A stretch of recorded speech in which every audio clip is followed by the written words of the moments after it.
মুখ্যমন্ত্ৰী মহোদয়ৰ নেতৃত্বত অসম কেবিনেটে যেটো সিদ্ধান্ত লৈছে অসমৰ সমূহ সচেতন ৰাইজে হিন্দু হওক মুছলমান হওক সকলোৱে এই ক্ষেত্ৰত সমৰ্থন জনাইছে।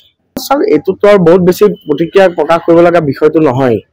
প্ৰথম কথা গোটেই বিষয়টো কংগ্ৰেছে এটা বেলেগ ধৰণৰ ৰাজনীতি কৰিবলৈ চাই আছে আৰু আপোনালোকে দেখিছে যে ৰকিবুল হুছেইন ডাঙৰীয়াই নিৰ্বাচন হাৰাৰ পিছত কংগ্ৰেছ দলে গোটেই বিষয়টো এটা বেলেগ দিশত গতি কৰাব চাইছে।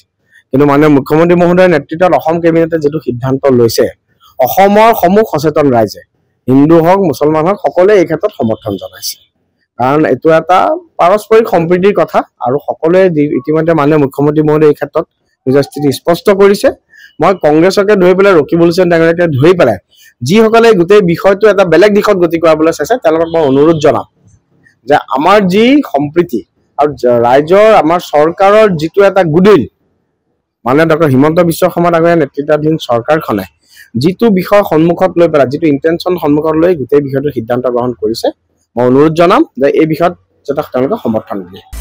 আপুনি বিচৰা বাতৰি পাব কেৱল নিউজ 18 এপত।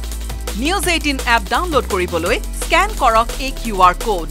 গুগল প্লে ষ্টৰতো পাব এই নিউজ 18 এপ।